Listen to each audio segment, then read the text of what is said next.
Hello guys, कैसे हो आप सभी लोग। आई होप सभी लोग बढ़िया होंगे। गाइस, जो भी मेरे यूट्यूब चैनल पर नया है तो चैनल को सब्सक्राइब कर ले, बेल आइकन को ऑल पे सेट कर ले ताकि आने वाली हर नोटिफिकेशन आपको समय पर मिल जाए। लास्ट क्लास में हम 1857 की क्रांति के बारे में पढ़ रहे थे और हमने 3 छावनियों में क्रांति को पूरा किया था। एरिनपुरा वाली क्रांति हमारे आधी रह गई थी, मतलब बीच में से हमने छोड़ दिया थी, मेरा काम हो गया था तो मैंने बीच में उसे छोड़ दिया। पहली क्लास में हमने नसीराबाद क्रांति के बारे में पढ़ा कि नसीराबाद में क्रांति कब होती है, कैसे होती है। 28 मई को नसीराबाद में क्रांति होती है। सबसे पहले नसीराबाद में होती है।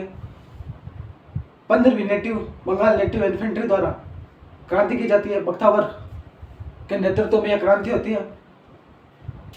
वुड और न्यूबरी इसमें मारे जाते हैं। फिर मेजर रिचर्ड जो प्रमुख अधिकारी होता है नसीराबाद में, वो ब्यावर की ओर दौड़ जाता है। पेन्नी को हार्ट अटैक आ जाता है। Lieutenant lock and captain Hardy ये घायल हो जाते हैं।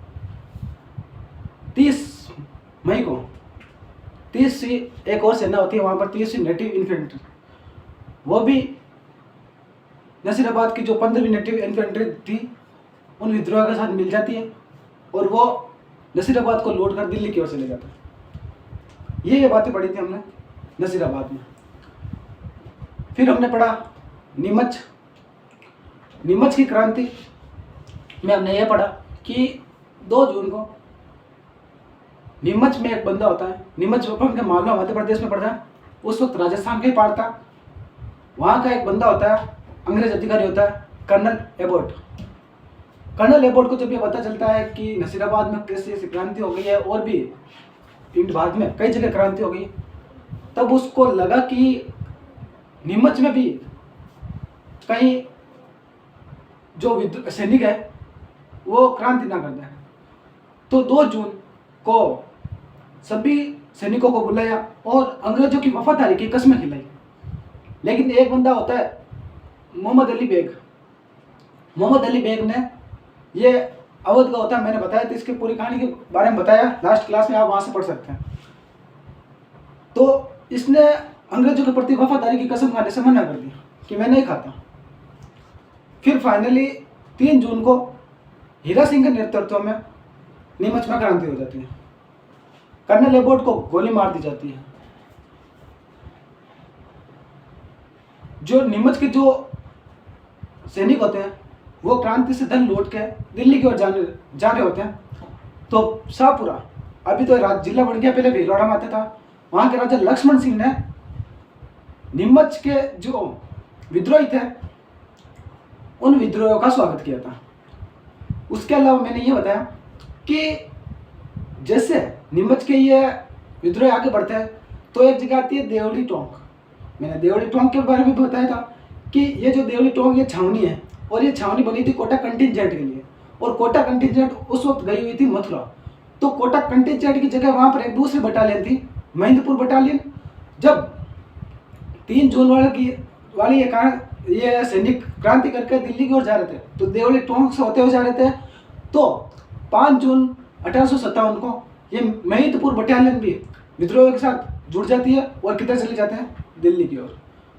नीमच में जब 3 जून को ये क्रांति करते हैं तो कई सैनिक, अंग्रेज अधिकारी सैनिक है, वो मेवाड़ की ओर भागते हैं। मेवाड़ में सर्वप्रथम हो जाते हैं केसुंदा पर कुछ दिन रुकते हैं।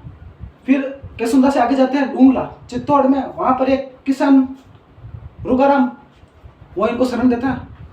जब मेवाड़ के पॉलिटिकल एजेंट होते हैं मेजर सोवर्स, जब इनको पता चलता है कि नीमच से भागे 40 हमारे अंग्रेज सैनिक मेवाड़ में है, तो मेवाड़ महाराणा उस वक्त होते हैं स्वरूप सिंह, उनके पास मैसेज करते हैं और उन 40 अंग्रेजों को ढूंढने के लिए बोलते हैं। तब स्वरूप सिंह मेजर सोवर्स के साथ अपना एक सेनापति भेजता है, बख्तावर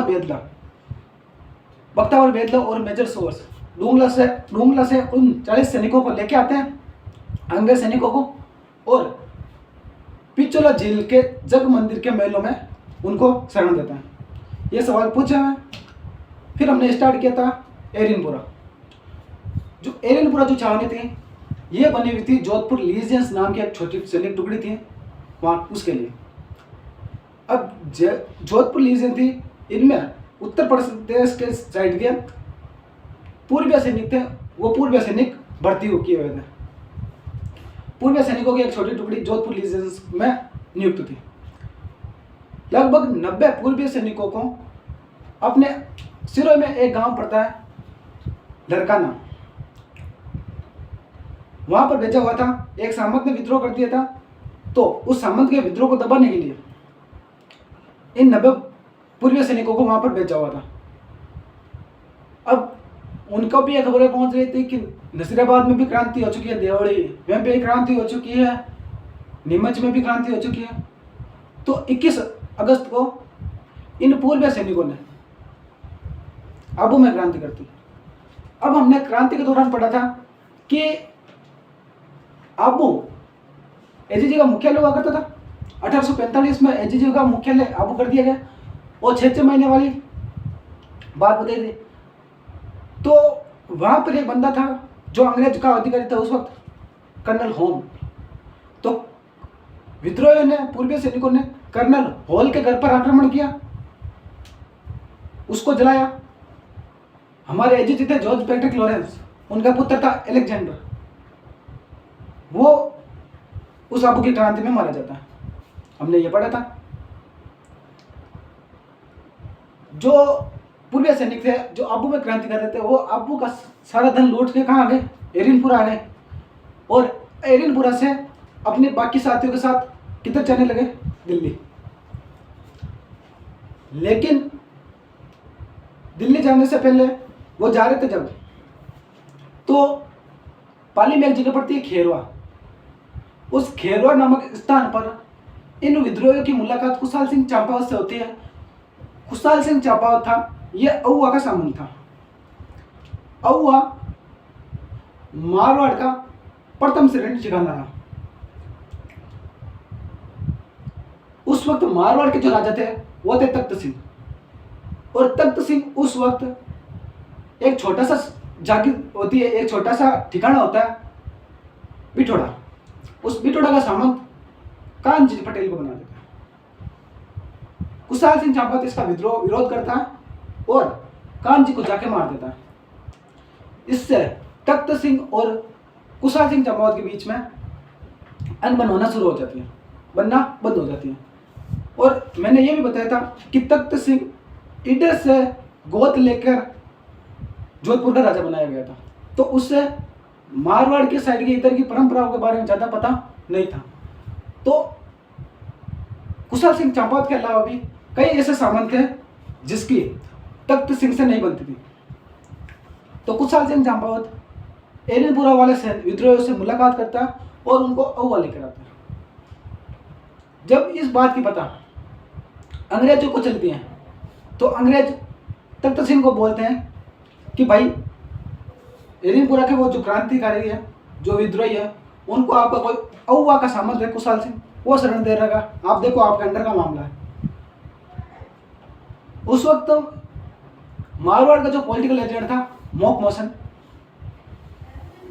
तो मोक मोहसन ने बातचीत करके और तख्त सिंह ने 8 सितंबर 1857 को बिठोड़ा में कुशाल सिंह चंपावत के खिलाफ सेना भेजी। कौन कौन गया? मारवाड़ की सेना की ओर से। तो मारवाड़ की सेना की ओर से गया था, वो गया था कुशाल सिंह सिंघवी जो सेनापति था। कुशाल सिंह सिंघवी के अलावा एक बंदा था ओनार सिंह, ये ओनार सिंह जो मेहरानगढ़ किले का किलेदार था, और एक अंग्रेज सेनापति था, वो था हितकोट। उधर से कौन?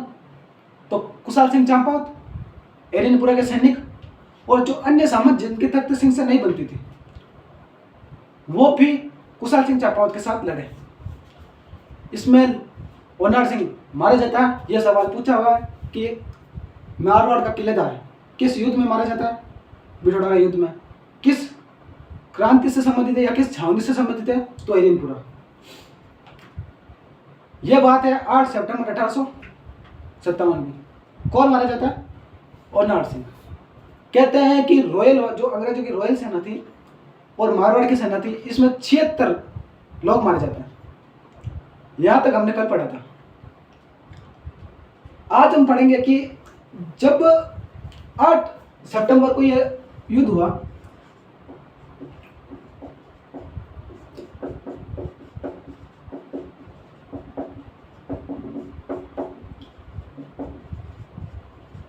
और इसमें कुशाल सिंह चंपावत जीता।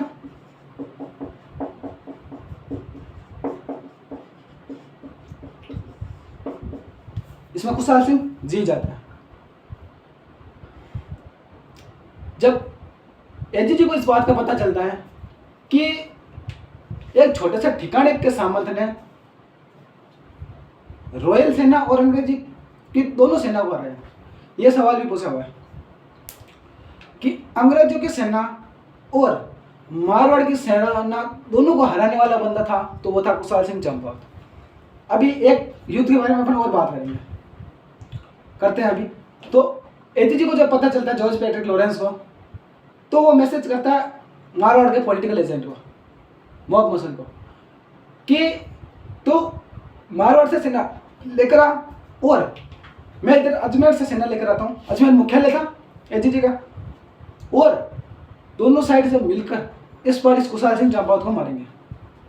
तो अहुआ के पास एक गांव पड़ता है चेलावास।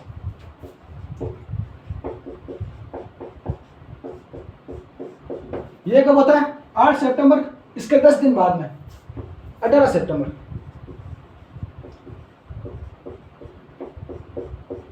बिटोड़ा पाली में पड़ता है, और ये भी चेलावास भी पाली में पड़ता है। तो 18 सितंबर 1857 को कौन कौन आ रहे हैं? तो इधर से कुशाल सिंह और वही एरिनपुरा वाले सैनिक और अन्य सामंत। इधर से कौन आ रहे हैं? तो जॉर्ज पैट्रिक लॉरेंस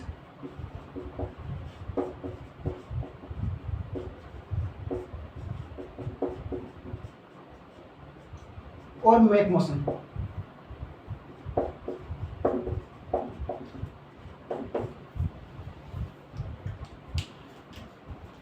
अब इस युद्ध में ये होता है कि जो मैकमोसन है ये थोड़ा लेट पहुंचता है। जॉर्ज पैट्रिक लॉरेंस पहले आ जाता है और कुशाल सिंह चंपावत है, ये इस दोनों की मतलब भिड़ंत स्टार्ट हो जाती है, लड़ाई स्टार्ट हो जाती है।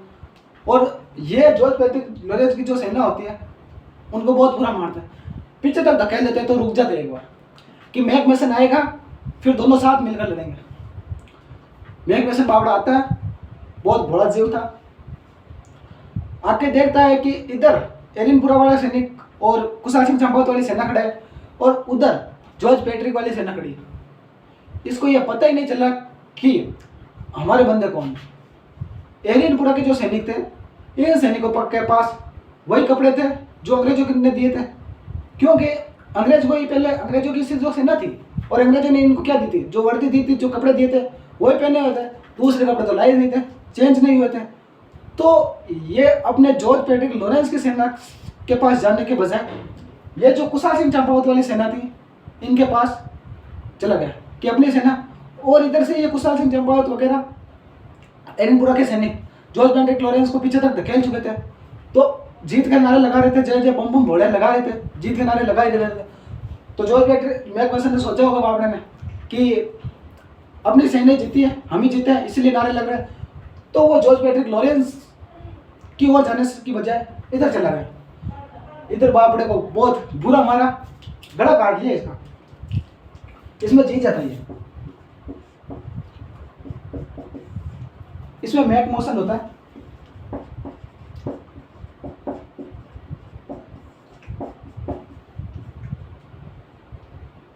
इस मैकमोसन का गला काट लेता था।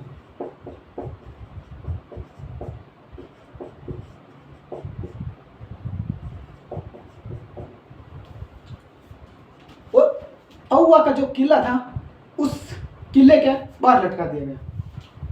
और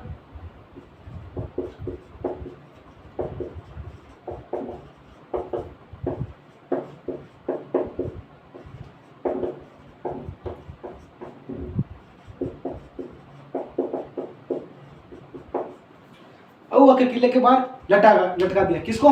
मैकमोहसन को। और इसके सामने क्या डांस किया था वो, ढोल बाजे, चंग बाजे, बाजे सगला बांजिया, मैकमोहसन ने काटर औवा माथे टांग किया। क्या बोला? ढोल बाजे, चंग बाजे, भेड़ा बाजे, बांकिया, मैकमोहसन ने काट के औवा माथे टांग किया। बहुत बुरा काटा बापड़े को, बहुत बुरा मारा। और बाद में बड़ा जीव था, पित्तर बनता है ये। चेलावास के पास इसकी समाधि है।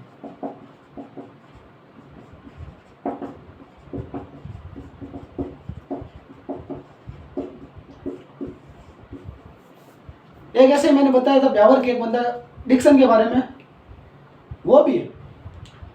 भेरू जी महाराज बनते हैं, उनकी भी ब्यावर में क्या समाधि है और वहां पर मान्यता वगैरह मानी जाती है। वैसे ही एक बंदा मैकमोहसन होता है जिसकी चेलावास के पास समाधि बनाई जाती है। भगवान लोग इन्हें देवता के रूप में पूजते भी है, वहां के जो आसपास के क्षेत्र के लोग हैं वो। तो मैकमोहसन मर गया इसमें। कब की बात है? 18 सितंबर 1857 को। अब देखो इधर से आ रहे जॉर्ज फ्रेडरिक लॉरेंस और मैकमोहसन, दोनों गोरे गोरे। इधर से हम राजस्थानी वाले काली है, तो गोरे गोरे और काले, इसलिए चेलावास के युद्ध को गोरे काले का युद्ध कहते हैं।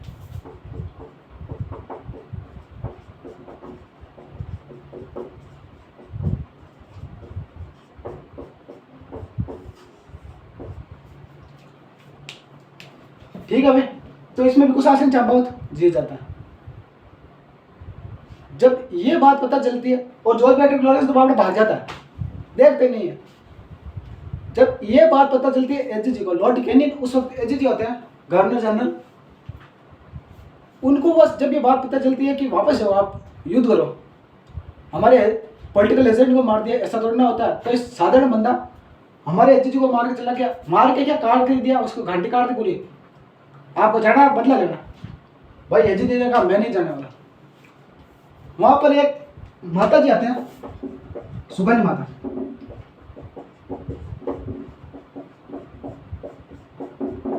आउआ में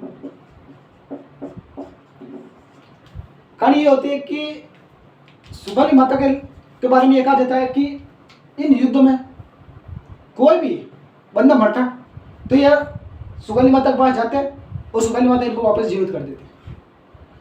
तो इस 18 सितंबर के युद्ध के बाद में 4 महीनों तक किसी बंदे ने वापस औवा की तरफ आंख उठाकर नहीं देखा था।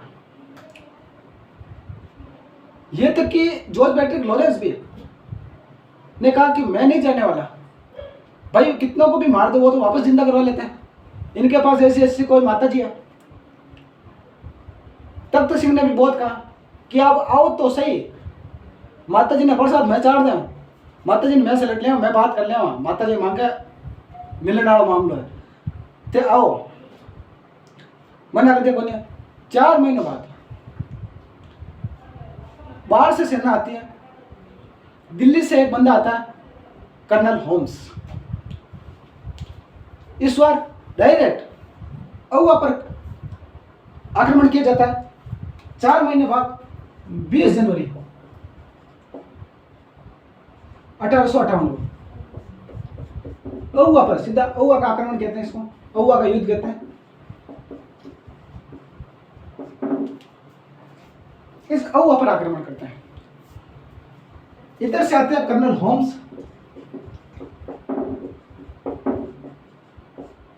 और जो मारवाड़ का जो सेनापति आता है वो आता है हंसराज जोशी।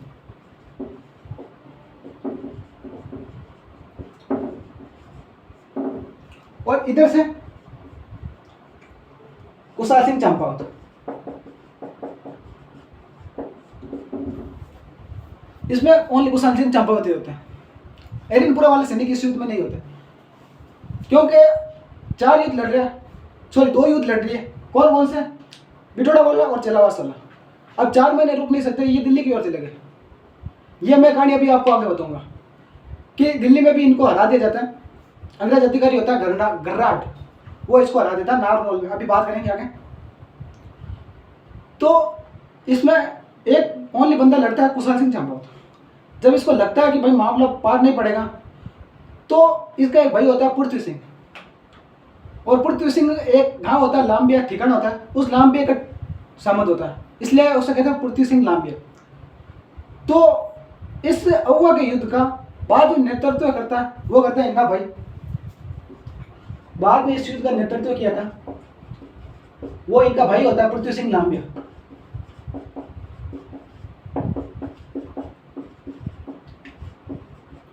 पृथ्वी सिंह को बोलते भाई अब तो युद्ध का नेतृत्व कर, मैं मेवाड़ जा रहा हूं सहायता के लिए। तो कुशाल सिंह चंपावत मेवाड़ चले जाते हैं।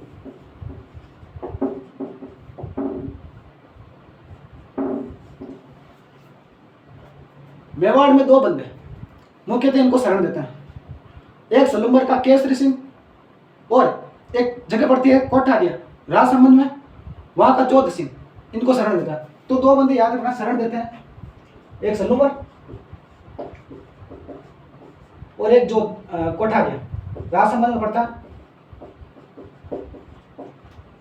सलूम्बर का कौन, तो केसरी सिंह, और कोठारी का कौन, जोध सिंह।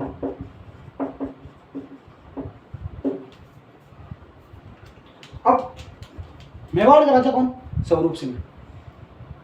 अब सलूम्बर मेवाड़ पढ़ेंगे तब सब चीज अच्छे से बताऊंगा, लेकिन अभी कुछ चीजें जो काम की मतलब वो बता रहा हूं कि जो सलूम्बर था ये मेवाड़ का सबसे बड़ा ठिकाना हुआ करता था, और प्रथम श्रेणी ठिकाना था। 16 प्रथम श्रेणी ठिकाने बताए थे मैंने, ठीक है। तो सलूम्बर उसका सबसे बड़ा प्रथम श्रेणी ठिकाना था, और सबसे ज्यादा अधिकार किसी के पास थे तो वो सलूम्बर के पास थे। बल्कि जब छोटे मोटे कोई भी युद्ध होता तो राजा युद्ध में सेना के लिए इन सामंतों को बोलता, तो सामंत अपनी सेना भेजते और युद्ध होता। लेकिन अंग्रेजों के पास संधि होने के बाद में युद्ध बंद हो गए, युद्ध ने कहा आपकी सुरक्षा हम देखेंगे। तो जो राजा की सामंतों के प्रति निर्भरता थी वो खत्म हो गई। निर्भरता खत्म हो गई तो उसने अधिकार समाप्त कर दिए, अधिकार बंद कर दिए।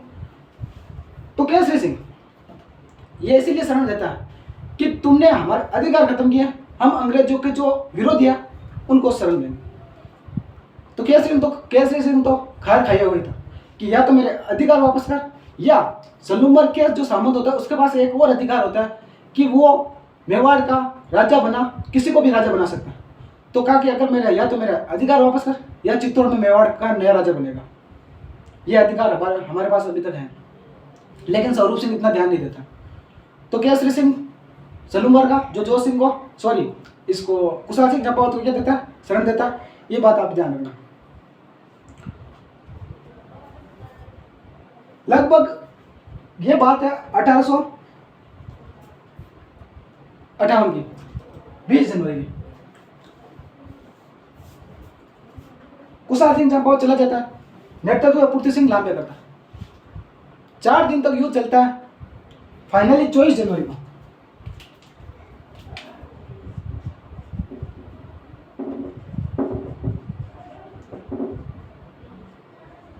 24 जनवरी 1858 को अहुआ पर अधिकार कर लिया।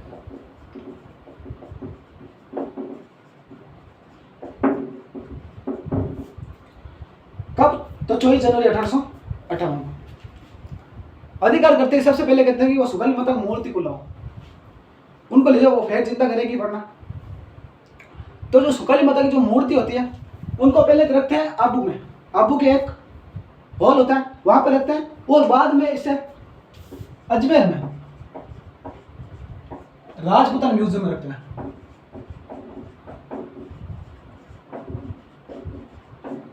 किसकी, तो सुकाली माता मूर्ति की।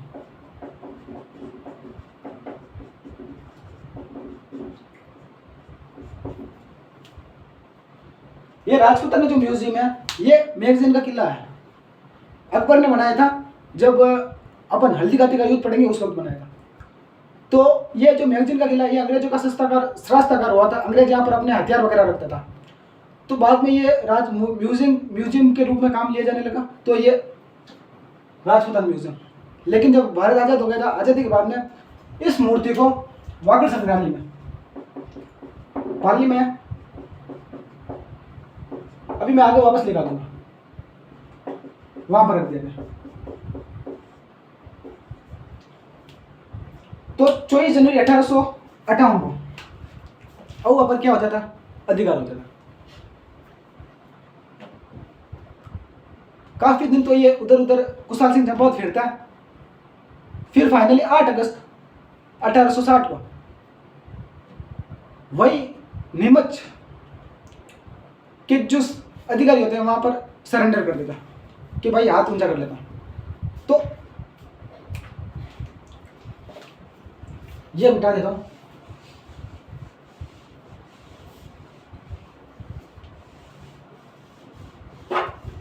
ये बातें आप ध्यान रखना।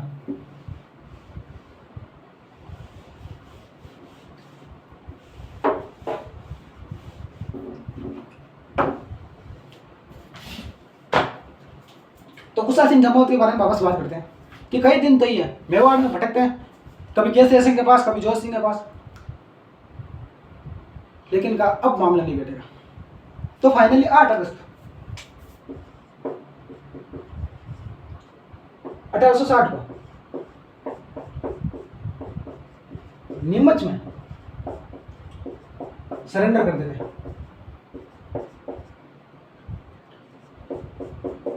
आत्मसमर्पण नीमच के जो अंग्रेज थे उनके सामने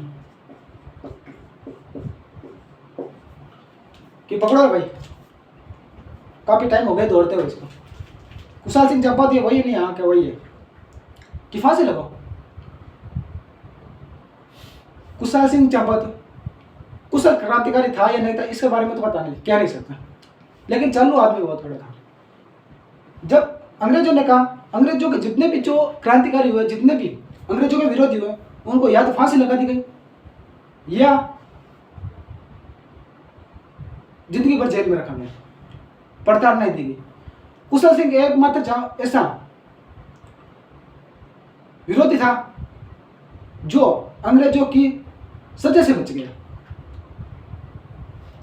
अंग्रेजों ने जब कहा ऐसे कि भाई फांसी लगा दो, तो इसने कहा कि भाई फांसी किस बात की, कि तू हमारे विरोधी है, कि मैंने आपके खिलाफ विद्रोह कहाँ किया, मैं तो तख्त सिंह के खिलाफ लड़ रहा हूं। ऐसी ऐसी बातें आप जाकर देख लो कि वो एरिनपुरा वाले सैनिक उनको क्यों अव्वल ले गया, कि उनको मैं कहाँ अव्वल ले गया। वो तो जा रहे थे तो सिर पर बंदूक रख दी कि हमको शरण दे, वरना तेरे को टपकाएंगे हम। तो क्या करता, मरता क्या नहीं करता, तो गया वो अपने ले गया। तो कहा कि उस मैक मोशन को क्यों मारा, कि मैक मोशन को मैंने कहा मारा, आ गया वो तो हमारे पास, और हमारे पास 7 एरिनपुरा वाले सैनिक थे और मैं युद्ध कर रहा था मारवाड़ के सेना के साथ। अब आपके सैनिक आ रहे थे उसके साथ, तो इसमें मैं क्या कर सकता हूँ, हमें तो युद्ध करना है, युद्ध करेंगे। और मैक मोशन को मैंने नहीं मारा, मेरे साथ एरिनपुरा वाले सैनिक थे, उन्होंने मारा। और उससे पहले मैंने मैक मोशन को लेटर भी भेजा था, लेकिन मैक मोशन तो बावड़ा मर गया, क्या बताएगा, आप जाके पूछ सकते हो कि नहीं नहीं नहीं तो झूठ बोल रहा है। तो इसके लिए कुशाल सिंह चंपावत के लिए एक कमीशन बनता है।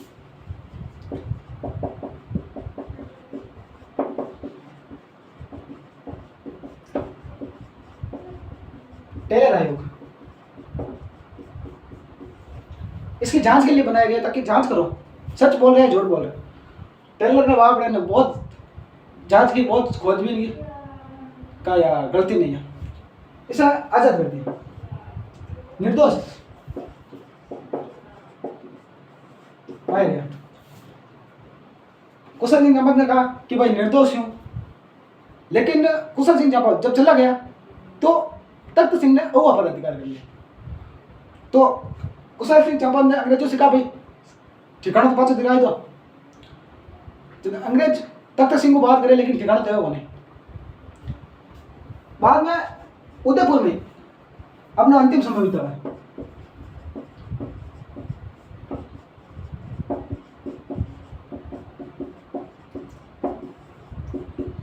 और 1864 में मृत्यु हुआ। 1864 में मृत्यु के बाद मैंने कुशाल सिंह चंपावत को बेटे हुए देवी सिंह जी, उस देवी सिंह को वापस अहुआ का सामंत बनाया जाता है। तो मृत्यु के बाद में इसका पुत्र होता है देवी सिंह, उसको औवा का सामंत बनाया जाता है। जब तक कुशाल सिंह चंपावत जीवित रहता है तब तक औवा तख्त सिंह के अंडर रहता है, उस तख्त सिंह का औवा पर अधिकार रहता है। ठीक है, तो ये बात थी कुशाल सिंह चंपावत के बारे में। ये बात याद रखना, ये सवाल कई बार पूछा हुआ है। अभी हाल ही में पहले कुछ एग्जाम हुआ था 2022 में, तभी ये सवाल था। 23 में भी एक एग्जाम हुआ था, याद नहीं आ रहा कौन सा था, उसमें ये सवाल पूछा हुआ था कि कुशाल सिंह चंपावत ने अपना अंतिम समय कहाँ पर बिताया। वो बिताया था उदयपुर में। मृत्यु हो जाती है 1864 में। ठीक है, अब सुगली माता यहाँ लिखे हुए हैं तो मैं इनके बारे में बात कर लेता हूँ। सुगली माता एक काले संगमरमर की मूर्ति थी, संगमरमर की मूर्तियां। कहते हैं कि 10 तो सिर है और 54 हाथ है।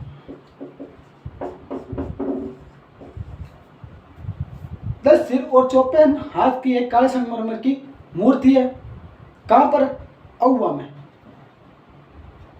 इसलिए पहले कहां रखा गया? तो राजपूताना म्यूजियम अजमेर में। आजादी के बाद में इसे वागड़ संग्रहालय में रखा गया। इनका मंदिर वो कहां पर है? तो वो है अपन के औवा में। 1857 की देवी कहते हैं इनको। 1857 की क्रांति की देवी।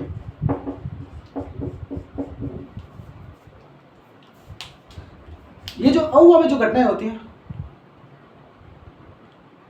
हमारे कवि होते हैं, कवि गिरधर दास।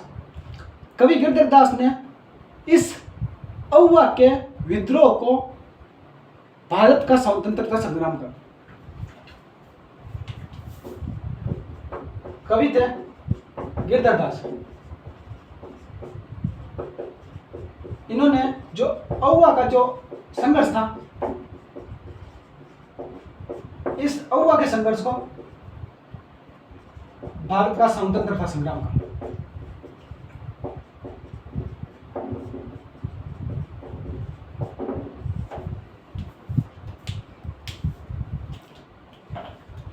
तो ये बात आप ध्यान रखना।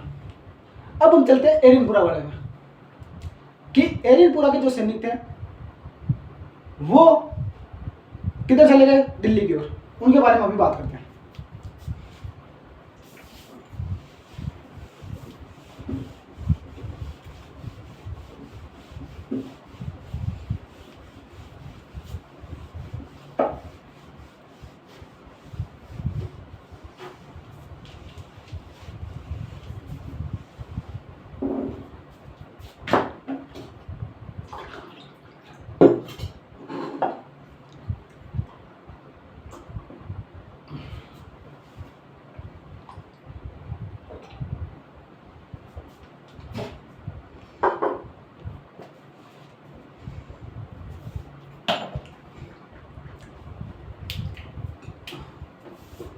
ये जो एरिनपुरा के सैनिक थे,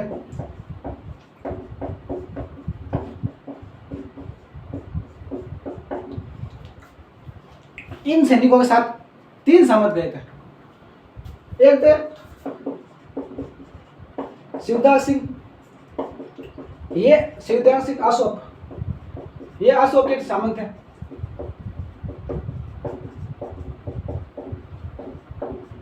एक थे बिशन सिंह, बिशन सिंह गुल्लर, ये गुल्लर के सामंत है।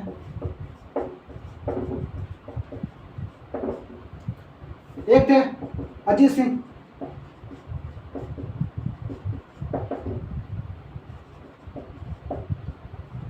अरण्यवास, ये अरण्यवास के सामंत है।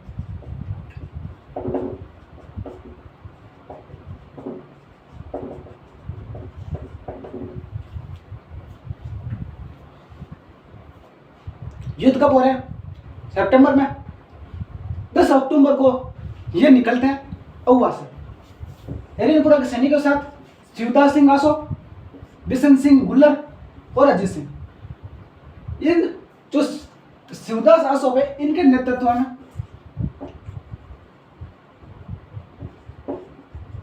ये दिल्ली की तरफ निकलता है।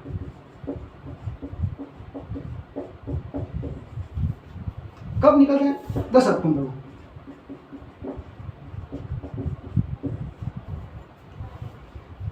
कौन लीड कर रहे हैं इनको? तो शिवदास आसोप। नारनौल पहुंचते हैं ये सब।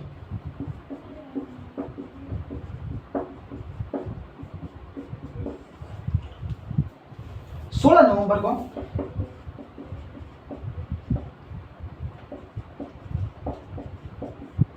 नारनौल में अंग्रेज अधिकारी आता गर्राड। इस गर्राड के नेतृत्व में अंग्रेजों की सेना आती है और इन एरिनपुरा वाले सैनिकों को हरा देती है।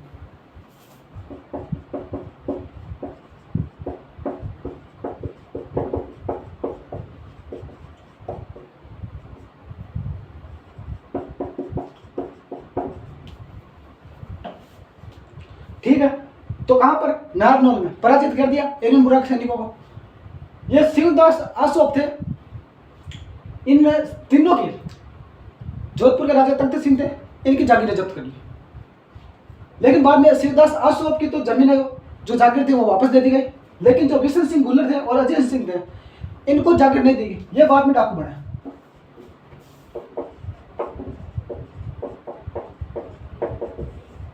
लूट मार करके अपना काम जीवन चलाते रहे। जो शिवदास आसोप थे, ये एक गांव पड़ता है बड़सू, जोधपुर ग्रामीण में आता है। अभी जिला है हो गया आदि दावा। तो बड़सू यहां पर 35 दिनों तक अंग्रेजों से संघर्ष किया था।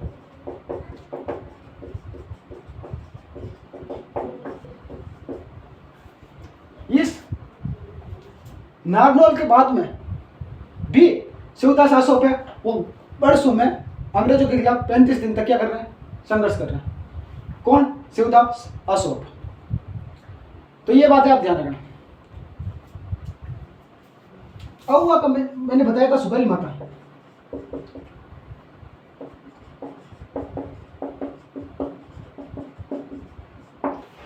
और अहुआ में एक और मंदिर था, कामेश्वर महादेव मंदिर।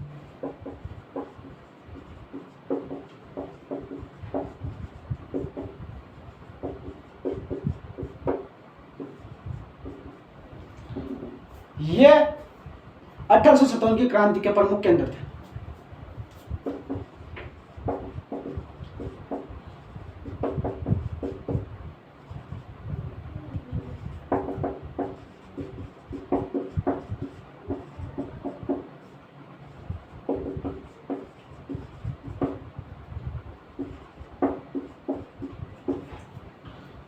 ठीक है, तो ये बात थी एरिनपुरा के विद्रोही। 4 में बताया था कि 4 में क्रांति होती है। नसीराबाद, नीमच, देवली और एरिनपुरा, चारों का रिवीजन, 3 का रिवीजन मैंने क्लास स्टार्ट होती करवा दिया था, प्लस पिछली वाली क्लास में जो पढ़ाया था। और एरिनपुरा वो हमारे अब पूरा हो गया। अब हम कुछ अलग तत्वों द्वारा किसी जो कोटा में क्रांति होती है और भी कई जगह क्रांति होती है, वहाँ पर क्रांति पढ़ेंगे और इस टॉपिक को आगे बढ़ाएंगे। आज के लिए इतना ही, मिलते हैं नेक्स्ट क्लास में। तब तक के लिए थैंक यू, धन्यवाद। पढ़ते रहिए। जय हिंद, जय भारत।